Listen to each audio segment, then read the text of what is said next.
Yan, magandang araw ulit sa inyo mga kabayan. Ngayon naman ipakikita ko kayo ng isang luto na talaga naman napakarami na nagre-request nalutuin ko daw aray. Bakit naman daw kayo ng aming kaldereta din sa Batangas? Di ipagbibigyan ko din kayo na rin mga luto ng kalderetang baka, ng style Kapampangan o style mga taga sa lugar kayo nagluluto ng papagarne, may mga garnish na rin, may mga extenders, yan, may mga sangkap na mga carrots, patatas, bell pepper, and how. Di ipapakita ko sa inyo ngayon. Dati naman ako nakapagpakita na rin para sa mga hindi pa nakakapanuhor. Ito ang ating gagawin luto ng kalderetang baka ngayon. Di yung mga ganito. Hindi yung ating paborito din sa Batangas na talagang sistema lamang namin ng pagluluto ng kaldereta, lalo pagkakalderetang kambing. Hindi talaga ako pwede mong lagyan ito sa mga kalderetang kambing. Sa baka, sa manok, sa baboy, pwede ko kong gilawin ito. Pero sa kambing na iba ho talaga yung aming kalderetang kambing din sa Batangas. Yan, kaya ito, makikita ko sa inyo kung paano naman ako magluto ng ganitong sistema na kalderetang baka. Siyempre, may mga pansang tayo diyan. Kaya magagayat-gayat lang muna ng papaganyan.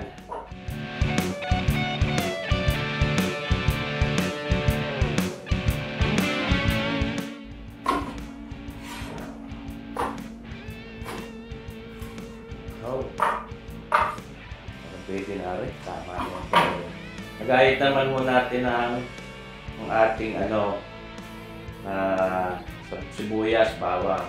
Ito na po yung aking sinasabing ating pinaka sibuyas, bawang. Yung dalawang klase pa ng sibuyas ang ginamit ko. Ngayon, mga kabayan, gagamitin natin pinaka lutuan itong ating napakagandang regalo sa atin ng Desabros, cast iron na pot na ceramic coated ito. Kaya napakaganda pagluto, hindi nagdidikit dito. May kasama siyang taklob, yun ang pinakataklob nito. Pag binaliktad nyo, pero pwede rin yung pagluto, pwede yung pagpritusan. Okay, yan. Desabros Classic. Salamat sa nagbigay sa akin na rin yung ating mga kasalpeg. So, aring ginagamit natin mantika, iti aring heart made na rin canola oil. Yun.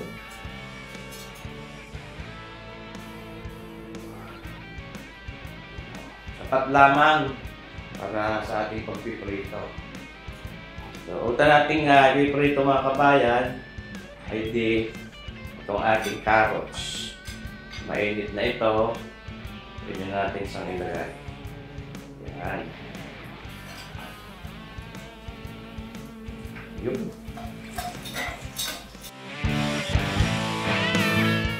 Masing oras. Inauna dyan, siguro mga 30 seconds. Pwede nyo na ilagay din ang ating patatas. Yun. Tunay namang paghahaw kabayan.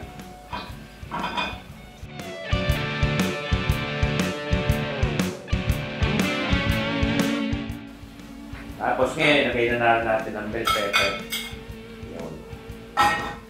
Yan naman may ilalambot pa mamaya, mga kabayan.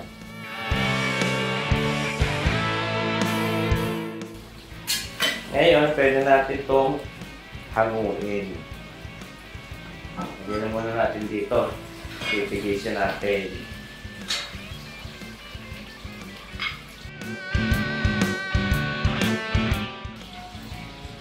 Ayun, ayos. Ayun, hindi pagwasan lang natin ng mantika. Ito mga kabayan. Yan. So, may pwede natin dagdagan ng mga kabayan. Ng margarine. Yan. Ngayon, hindi tayo ay magluluto na ang ating kaldereta. Siyempre, wala natin ilagay ang ating sibuyas. Yung sibuyas na ito. Yung. Pwede mo tayo gumamit ng margarine dito. Magdadagdagan natin.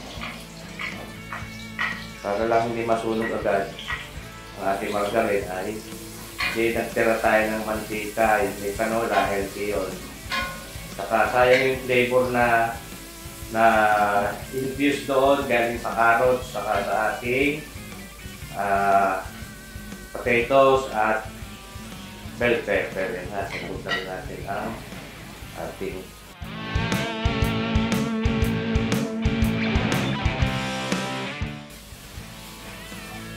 lagyan natin ang margarine.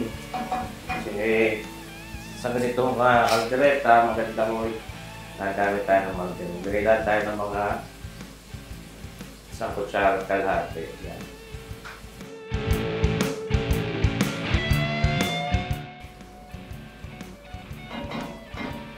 Ngayon, pwede na natin ilagay itong ating bawang, mga kabayan. Natin sa gitna. Yung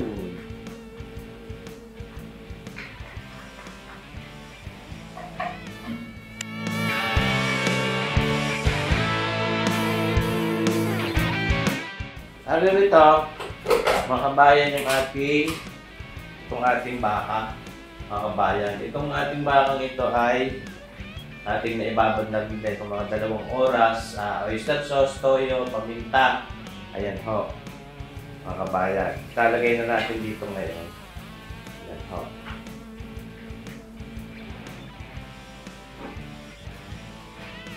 Ayaw kong isama yung pinakasabaw nila.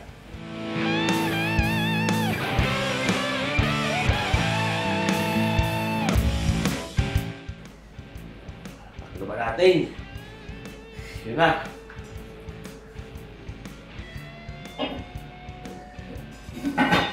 Yo, oh. Ito na mong hindi makakatakas ang init. Ating babalikin, mga kabayan. Tulad nga na sabi ko sa inyo, mahirap na ito mahirap masunugan at tunay na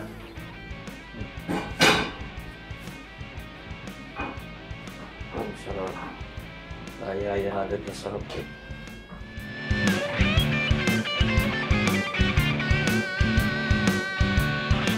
Mga kabayan, pwede na rin natin lagyan ng ating Worcestershire sauce na ito. Itong brand na ito ang ating ginagamit. Ito na yung nakakalakang. Lagyan lang natin siya ng mga 2 kutsara. Huwag mo susobrahan dahil ito mga kabayan, pagka sinubrahan nyo, minsan ay mapakla.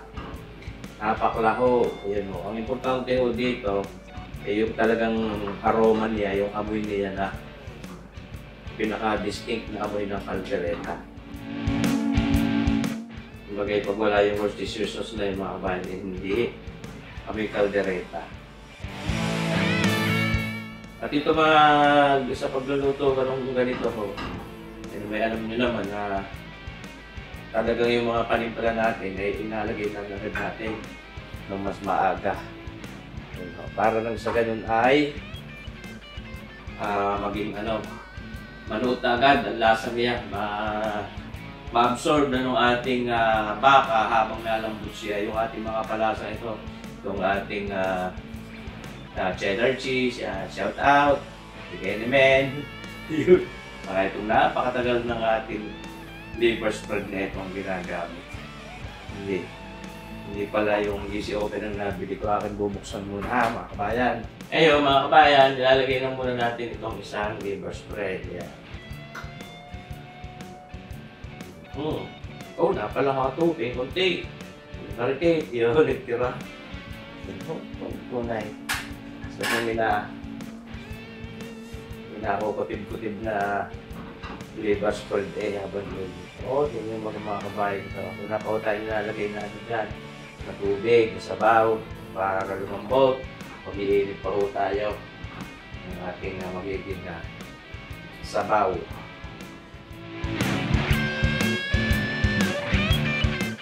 Ngayon mga kabayan, yayaw-yaw rin natin yung ating cheddar cheese na ito. Hindi rin po pwedeng mawala sa aking caldereta. Yung laking ito, yan. Sapat po yan.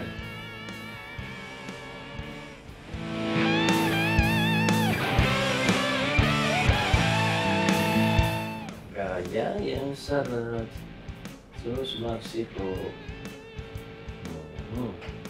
Atin mo na itong tatakloban.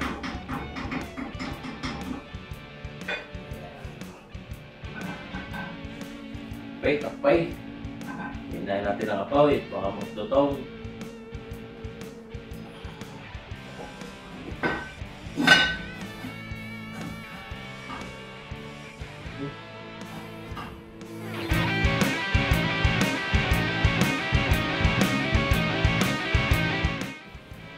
Ating babalikin at baka makaawas.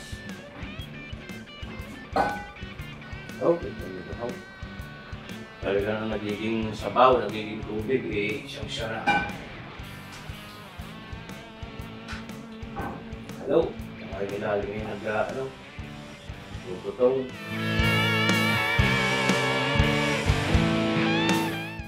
Lagyan natin siya ng tomato sauce. Ayan. Lagyan natin ito ng mga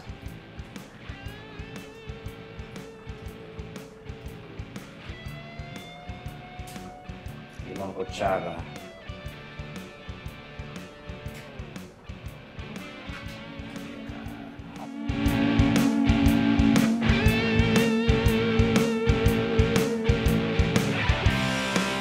Okay.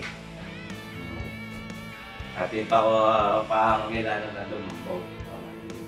Lalagyan pa rin natin mamaya ng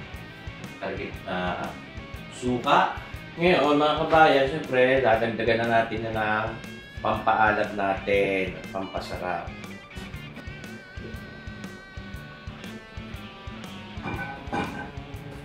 Lagyan natin siya ng toyo, paminta, oyster sauce.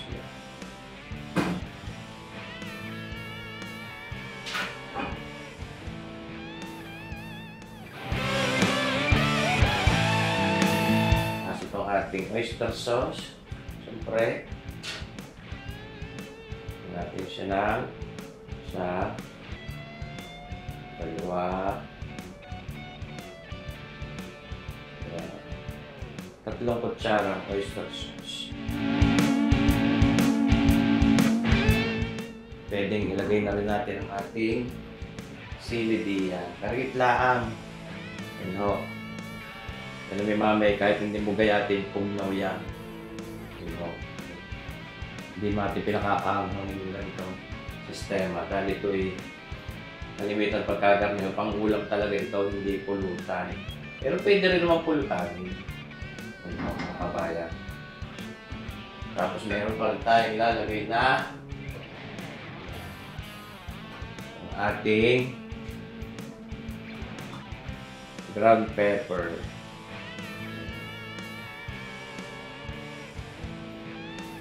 Isang kutsarita. Yun na. Ayan. Tapos, siyempre, sabi ko sa inyo, lagyan din natin siya ng sugar.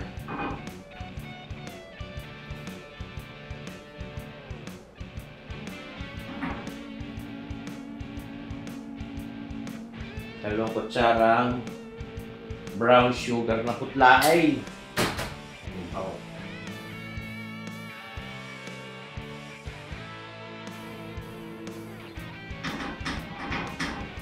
Ito ang aking sinasabi. Kailangan natin ito lagyan ng parikit na vinegar. Arehoy optional. Mga 1 kutsara lang. Pwede ho kayo maglagay, pwede hindi. Pero ako ay naglalagay. Pagka ganito ang klase ng kaldereta ang aking niluluto. Dahil, mga kabayan, kontra panis. Ayan. Kung kayo naniniwala sa akin, pwede naman huli nyo subukan. At kako nga, hindi yun masyadong makaka-apekto sa lasa ng ating kaldereta. Dahil naglagay din naman tayo ng paasim talaga na tomato sauce. At yun ay mamay, pag tinimusan natin, kukumpituhin pa rin natin asim, yung alat, yung tamis, yung hanghang niya, mga kabayan.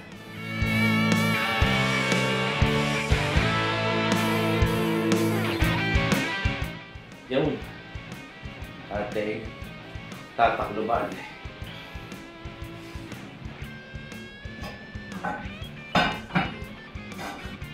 So, pang-gandang lutuan ito. Maraming salamat po nga pala sa nagbigay sa ating nito, itong ating Desafrost Classic cast iron pot na ito. Kabayang Yanil at Angelo Fan, kasama dito, napakabait. Shoutout sa inyo, salamat ulit ng marami dito sa inyong produkto na pinagkalap nyo sa akin, itong Desafrost Classic na ating cast iron pot na ito. Salamat ng marami sa inyo. Ito pwede ninyong mabili sa Shopee, sa Lazada, ayan, sa TikTok. Ngayon, ating kinawa ng palikit ng taklo. Makaawas. Atin na siya ngayong lalagyan ng sabaw para talagang mapalambot na natin. Pwede natin siyang banto ng tubig.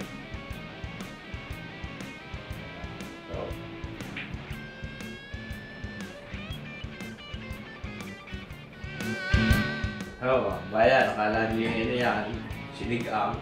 Hindi mo yung sinigang.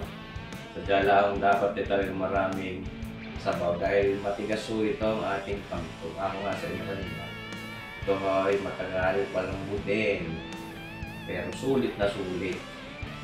Saka isa pa, gusto ko yung marami-rami din salsa. Huwag na isahog din natin yung mga patatas at kakarots na yung bell pepper eh. Tama-tama lang kung itong sabaw natin. Baka nga ito kulang pa kung tutusin.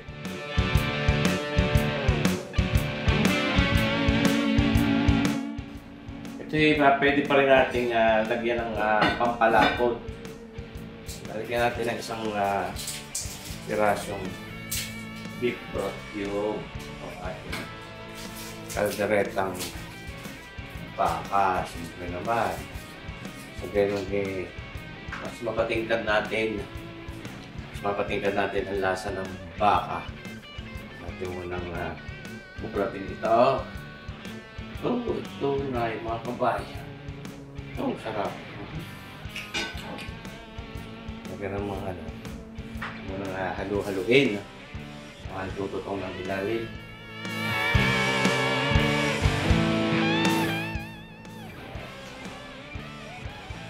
Maya-maya, siyempre, itimusan natin. Sa ganun manalo ang sarap.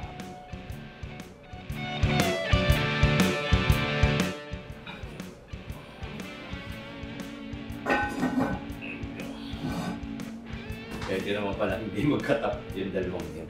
Okay mga kabayan, ating ibisitahin at lalok na natin itong ating mga luto kayo malambot na ito. Yan.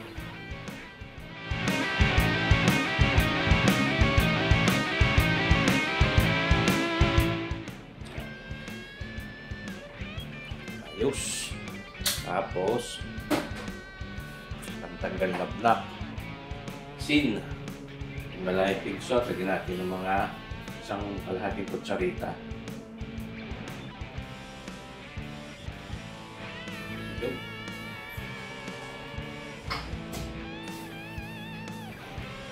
Haluin.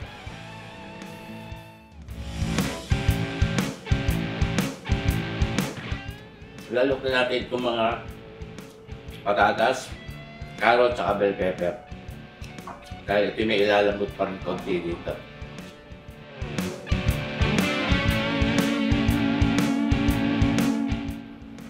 Ito may carry over cooking pa din, kaya palalaputin na natin.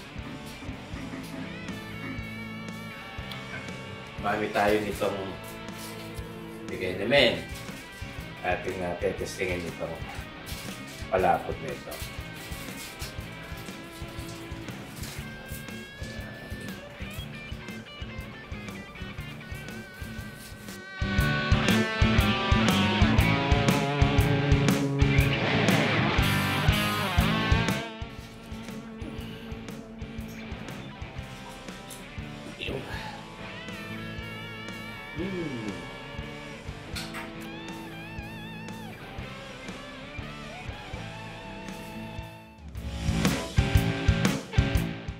natin ng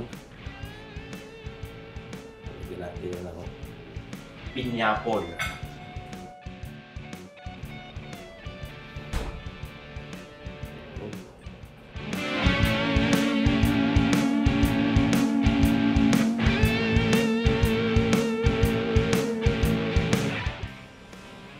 Kaya na natin ang apoy.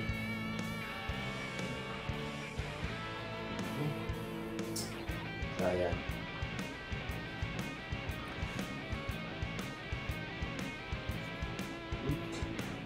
Ayos. May carry over cooking pa. Saktong-sakto na. Ang luto ng ating patatas. Kahit hindi magkanin.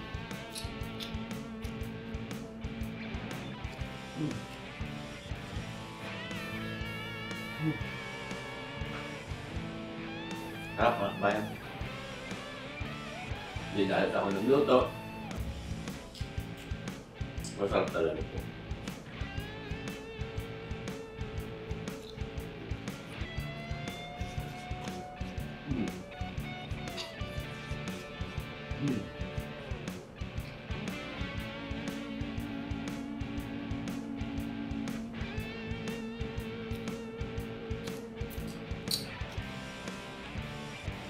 May ilaan na naman ang tiyak.